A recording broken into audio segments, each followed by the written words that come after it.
Today we're diving into Pandora, a planet that didn't just host life, but remembered it.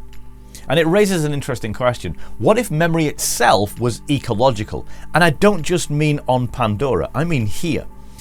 So James Cameron's Avatar, it builds a creation story around that question, and it's richer than most people clock onto at first watch. There's a lot of depth in this. So stick with me, okay? I'm going to show you. So start with the Na'vi center of gravity, Awa. Awa isn't a sky god, it's a planetary nervous system, forests and oceans and bioluminescence and her genitals, stitched together by a literal neural network. And when the Na'vi say, "I see you," they're not just being politically tribal. They're declaring recognition of each other as being inside a shared field of awareness.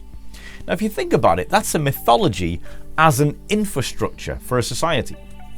Every rite we see, choosing an ikran, singing the dead to the tree of souls, the sea clans binding breath, it all rehearses the same principle. Life is a covenant, not a commodity. A shared and interdependent reality, not a race for individualistic advantage. So now zoom back, long before the humans show up. The Na'vi already carry an origin myth about the times of great sorrow, and a figure who unites the clans by riding the last shadow, the Toruk. My pronunciations are going to be awful, by the way, just stick with me, alright?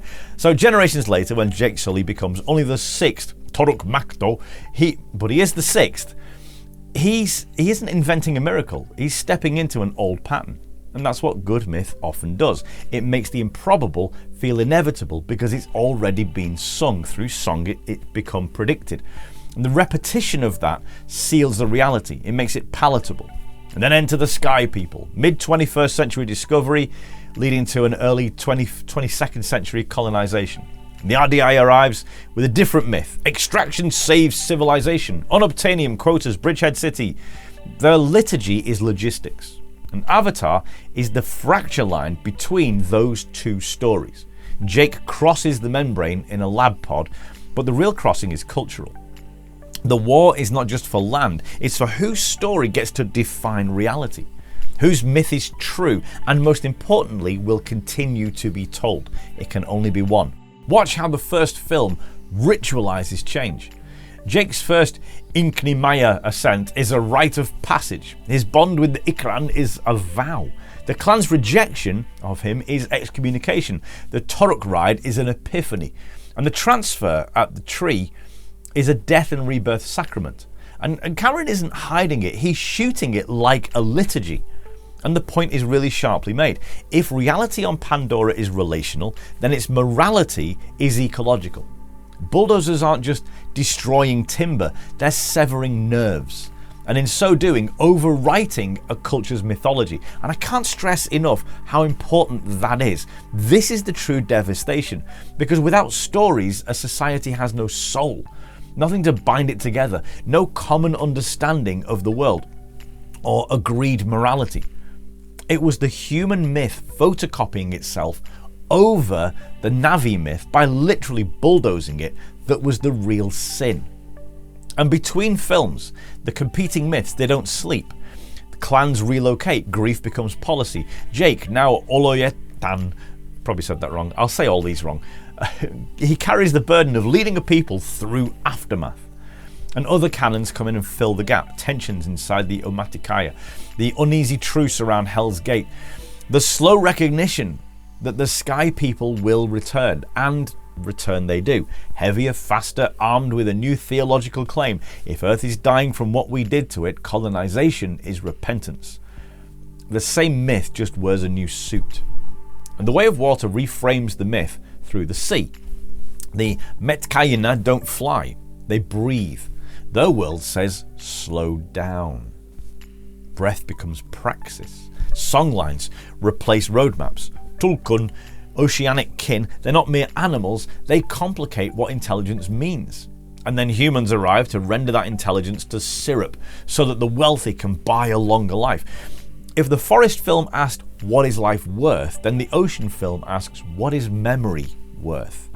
The hunting of a being that composes symphonies, it's not just violence, it's sacrilege.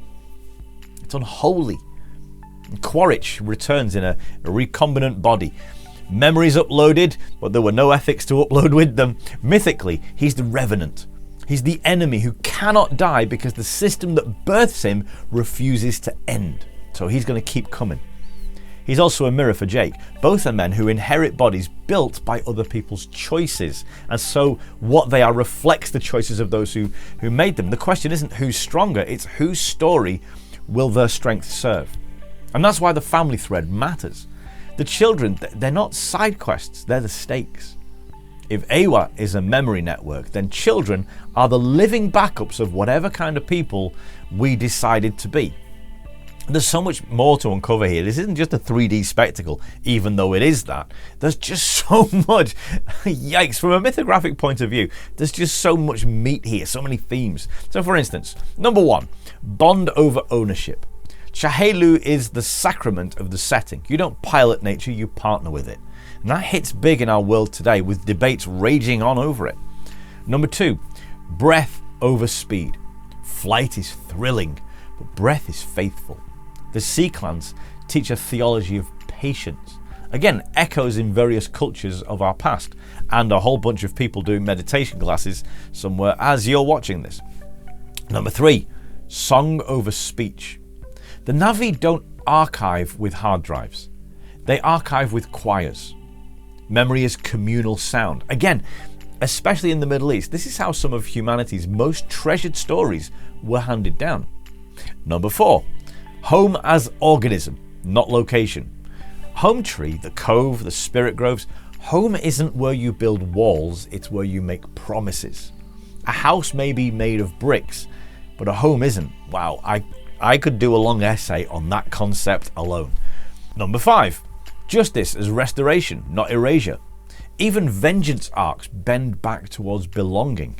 Outcasts seek return, families seek refuge, stories seek circle. It's arguable that the lack of restoration is the key issue in modern justice today. But again, more on that another day. Wow, there's so many deep themes here. And before you accuse me of just reading way too much into a CGI movie, we got to ask, what is Avatar ultimately doing? It's staging a mythic debate between two cosmologies. A closed loop of extraction that treats the world as a warehouse, and an open communion that treats the world as a relative. And all the sci-fi tech stuff, that's all really cool because the questions are ancient. There's a backdrop of depth against which the spectacular stuff can operate. Questions like, who are we responsible to? What do we owe the dead? What are we willing to remember when remembering hurts? And here's the bit I love. And follow me on this, because this is where you come in. Avatar doesn't hand us a sermon. I know people tend to think it does. But so many accused woke movies do that now. It's like they can't quite get the balance of social commentary without preaching, but Avatar seems more nuanced, past the surface. I mean, I know it looks like, nature good, humans bad, we need to take better care of the planet or whatever. But it's a lot more nuanced than that. Instead of preaching a sermon, it hands us a role. I see you is the Na'vi greeting, but it's also the viewer's vow. To see is to be implicated.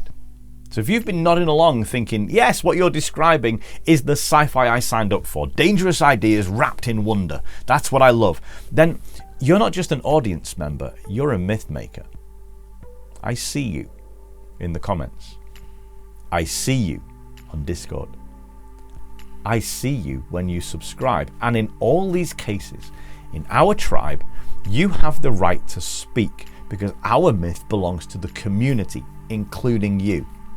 We're building something and I'm inviting you to be a part of it. So if you're up for more long form dives into the myth engines of the stories we love, subscribe to Exuno on YouTube, jump into our Discord and help shape the next breakdown. Bring your best take, where I'm going wrong. Let me know. Let's argue it civilly, cleverly, with receipts, because the stories we choose to honour become the worlds we agree to live in. And if the future is a network of memory, the question isn't just what happens next, it's what do we remember on purpose. See you in the comments, fellow mythmakers. Thank you for listening. See you next time.